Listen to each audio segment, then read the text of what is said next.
In this video we will have a closer look at the awesome Naaz-Rokha faction.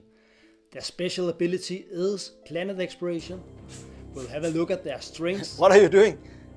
I'm introducing the Naaz-Rokha faction guide. No, that's my job. Okay, I'll go sit over here then. The Naaz-Rokha, besides being excellent at planet exploration, they also have some of the strongest mechs in the game when it comes to rolling dice. But I will get back to those a little later in the video. We'll also have a look at how to play the first round with a given strategy card so that you get the best possible start in your game. And I will also recommend some technologies to research so you can utilize Naaz-Rokha's strengths to the most. But first, let's have a look at their starting units. And they are pretty good because we start with 2 carriers, 3 infantry and a mech, which makes it a little better than normal. Then we have 1 destroyer, 2 fighters and of course a space dock.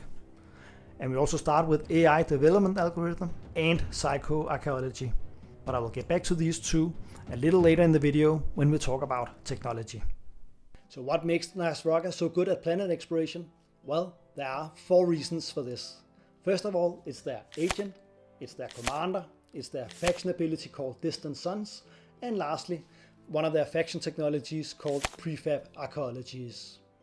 But let's start with the Distant Suns faction ability. So if you explore a planet and you have a mech on it, then you get to draw 2 exploration cards instead of just 1, and then you can decide which one to keep and which one to put back into the exploration deck. And when you're exploring planets, there are roughly 3 categories of items you can find.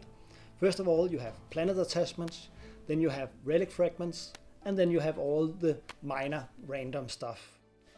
And in the beginning of the game, you definitely want to go for the planet attachments and the relic fragments.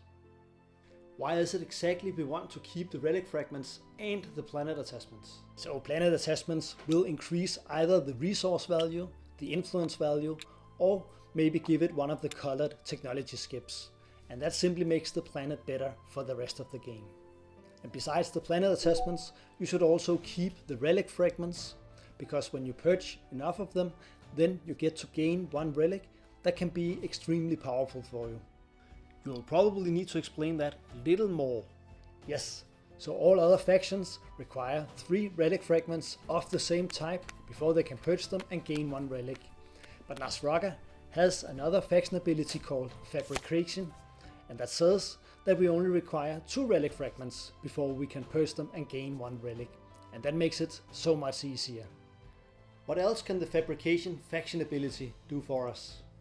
Well, it is a good idea to keep your relic fragments, because the other half of the Fabrication faction ability says that you can purge a single relic fragment and gain 1 command token instead. But why is that good? So purging a single relic fragment is actually an action, but you will also get a command token you can for instance put in your tactical pool, and that will also give you an extra action. So let's say you're trying to score a controlled public objective where you for instance need to have units in 3 different systems on the edge of the galaxy, and then it's so much easier to score that objective if you can wait moving into position until all of the other players have already passed, because in this way there's no chance for them to take those systems away from you once you have gotten there. That is pretty awesome. Yes, and we are not even done with planet exploration yet, because if you look at our agent, then it says at the end of a player's turn, you may exhaust this card to allow that player to explore one of their planets. So normally you only get to explore planets once, but with our agent we can keep exploring planets throughout the entire game. So I want to explore all of my planets once more?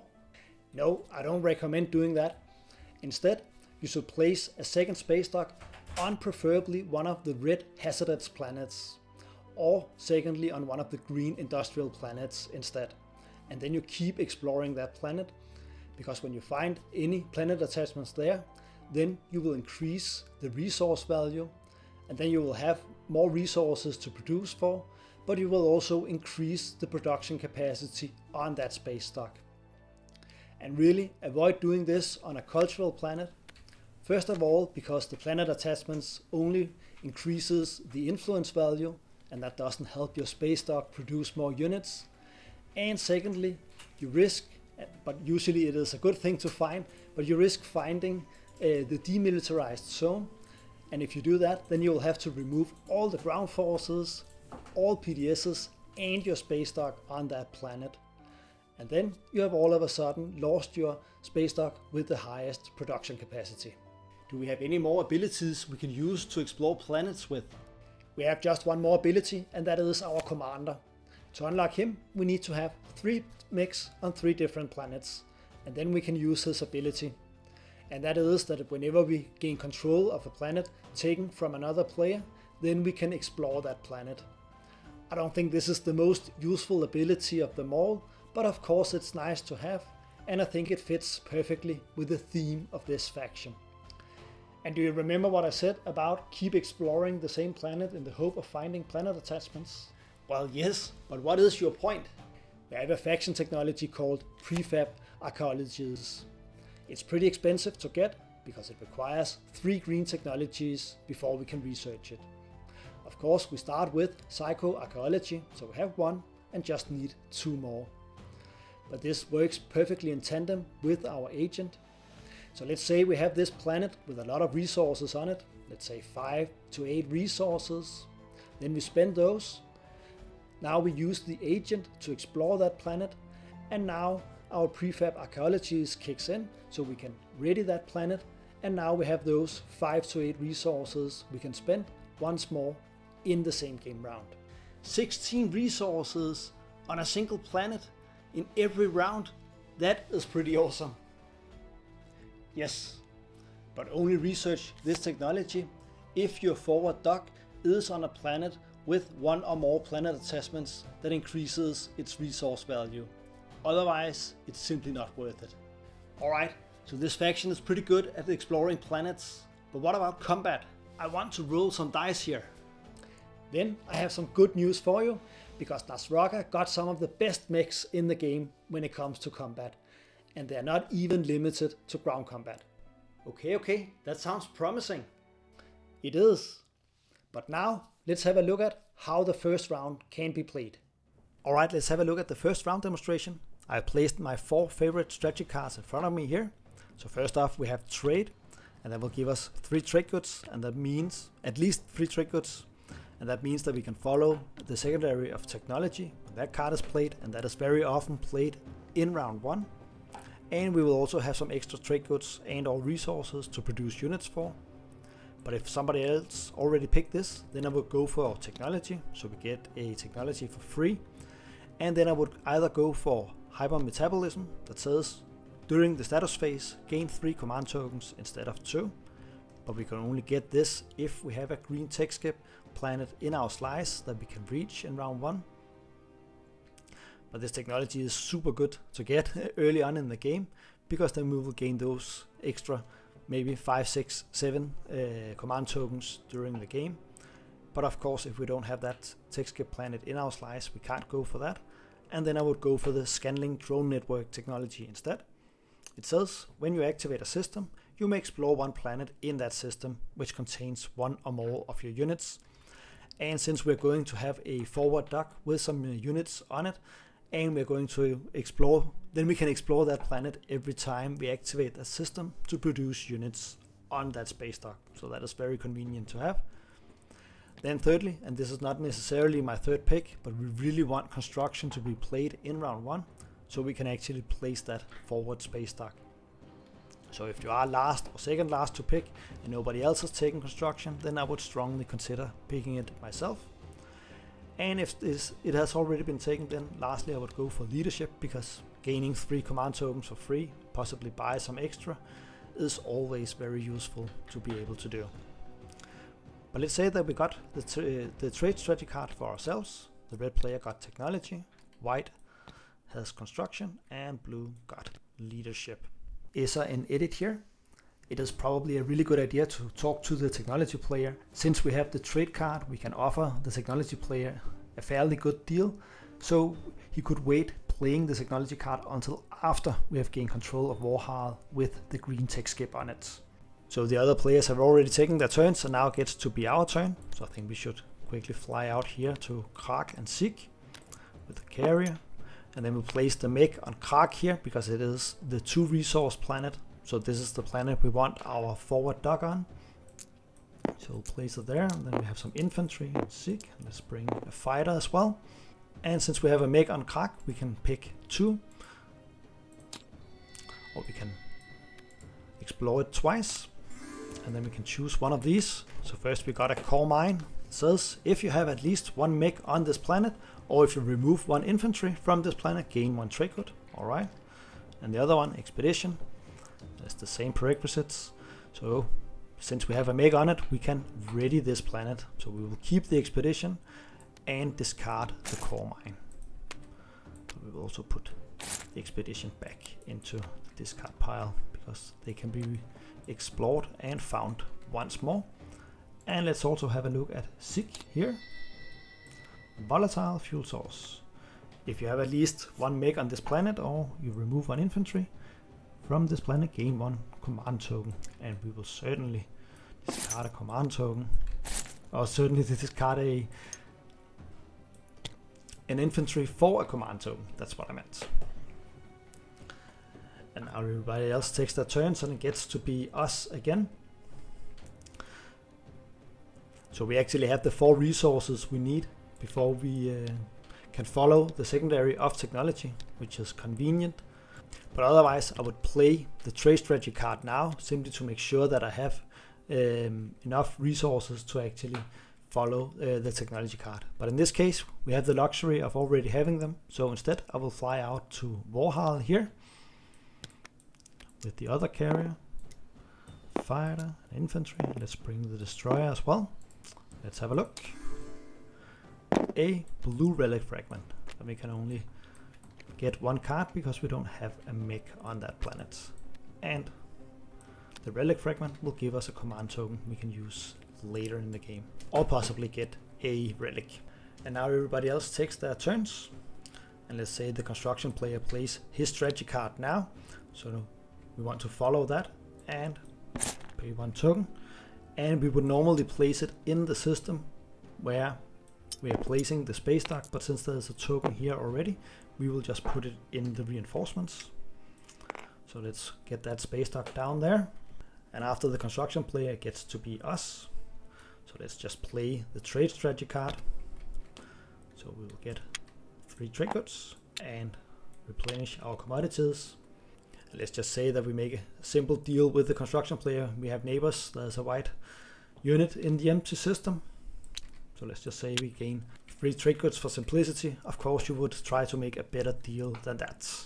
And now we are at the end of our turn. So let's use our agent. At the end of a player's turn, you may exhaust this card to allow that player to explore one of their planets. So let's do that.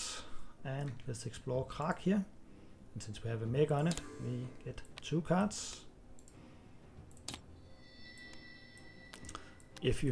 Another expedition, if you have at least 1 mech on this planet, and we do that, then we can ready it, but it is already readied, so that's a little bit of a shame. Instead, we will take the red relic fragment. And now let's say that the technology player plays his strategy card now, so we spend another token from our strategy pool for resources, and then we will research hypermetabolism using Psycho-Archaeology to use the green tech skip on the Warhol planet, and then we'll put scanning drone network back into the tech pile here.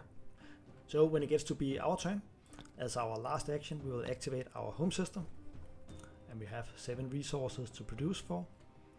So let's produce a few more mechs. We want that to unlock our commander, and we can produce up to 4 units, so 2 mechs, 1 cruiser and 1 destroyer, like this. We need to pay, of course. And with that, we have gained control of 3 planets and 2 systems. We have explored Krak quite a bit with our mech on it. Unfortunately, we didn't find any planet attachments, but if we did that, then I would of course have kept those. Then we have gotten 2 relic fragments that we can either convert to relics later in the game or convert them to command tokens. We have research and technology, hypermetabolism, so we gain 3 command tokens in every status phase instead of just 2. And we have also produced some more mechs and some more ships. So with this, I think we are ready to get into round 2. Alright, so what makes the Naaz-Rokha mechs so powerful? Well, it's simple. They get to roll 2 dice instead of just 1. And that makes a huge difference, because 2 dice that hits on a 6 has a 90% chance of producing a hit, whereas a single infantry that rolls 1 die and hits on an 8 only have 30% chance of producing a hit. But that's not it, because your mechs can also participate in space combat. They are not as effective there. They still roll 2 dice, but they only hit on an 8 and above. And they have also lost their sustained damage ability. But still, the more dice you get to roll, the bigger the chance is to produce some hits. But what else do they have? The Flagship works great in combination with your mechs. By itself it's not very interesting, because it rolls 2 dice and hits on a 9, it has movement 1, which is normal, and then it has capacity 4, which is by coincidence also the maximum number of mechs each faction can have. But the special ability is that each of the mechs gets to roll an additional die when they participate in combat. So imagine having your Flagship and all 4 mechs on board, then the Flagship will roll 2 dice and your mechs will roll an additional 12 dice for a total of 14 dice in space combat. But it also works in ground combat. You just need to have the Flagship in the same system. And then in ground combat, each of your mechs will roll 3 dice that hits on a 6. So that's extremely powerful. And as an opponent, you don't want to be near that. So far, you have only mentioned one faction technology, but what about the other one? Yes, I have the other faction technology right here. But before looking at that, let's have a look at our starting technologies, which is the AI development algorithm, and it has 2 different purposes. The first one is that whenever we research a unit upgrade technology, we can exhaust this technology to ignore any one prerequisite for that unit upgrade.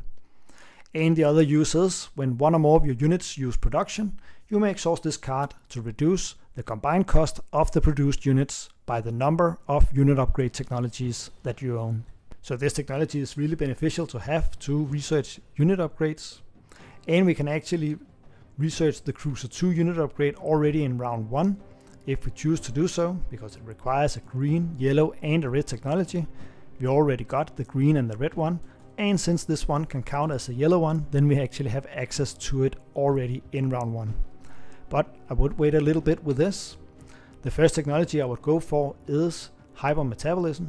It says, during the status phase, gain 3 command tokens instead of 2. So the sooner we get this technology, the more we will benefit from it. And this is also why I really recommend having a green tech skip in our slice.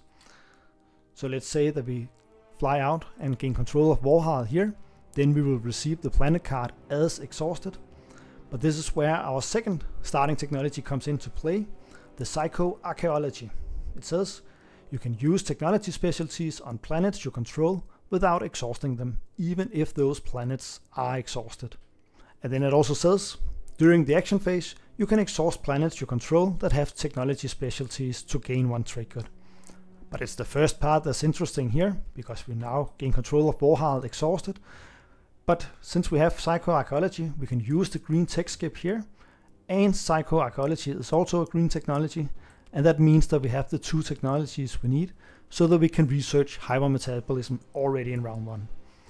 And that means that if the game lasts for instance 6 rounds, then we will gain 6 extra command tokens simply by having this one technology. So it's extremely helpful to get early on in the game. But of course, we may not have a green tech skip planet in our slice, and then we need another technology first.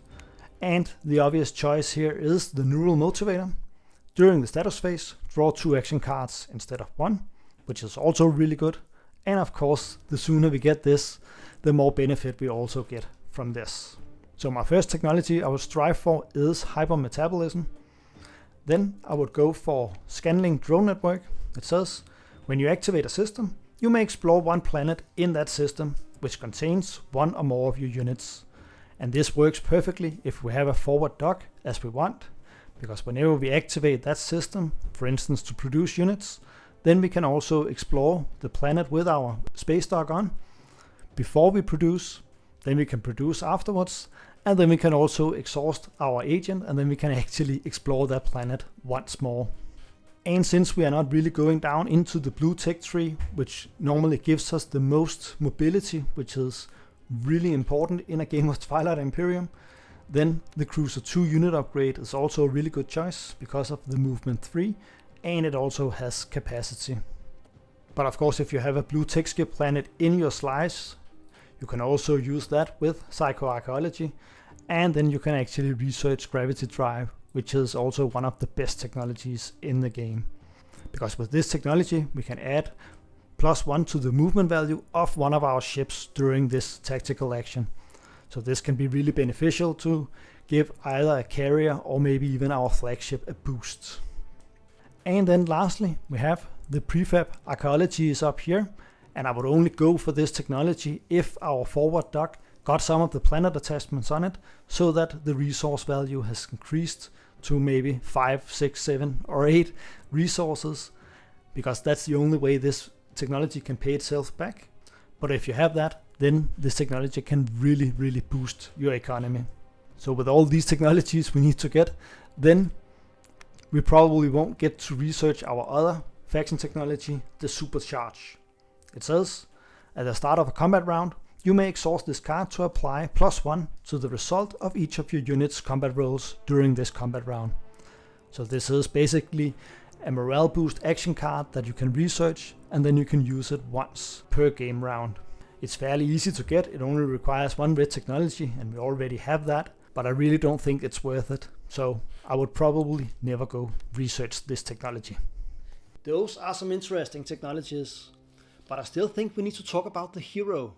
Oh yes, the hero. To unlock him, you need to have scored 3 objectives, and when you do, then you get 2 very different abilities. The first one is easy, that is that you get a random relic from the relic deck. There are relics that can help you throughout the game, and that speaks for playing the hero early, but there are also a few relics that could potentially give you a victory point, but the other players can actually take that victory point away from you. So in this case you want to play the hero later in the game. But it's hard to say which one you get, and therefore hard to say when to play the hero. But it also has a second completely different ability, and that is that you can use the secondary ability of up to 2 unchosen and readied strategy cards. So you need to play it early in a game round, so any of the chosen strategy cards has not been played yet. So have this ability in mind also when you want to play the hero, because it could tactically or strategically help you out playing the hero at the right time to make it easier to score some of the public objectives. And with that said, thank you for watching. Please consider subscribing to the channel and joining the Patreon. Thank you for watching, and I'll see you in the next one.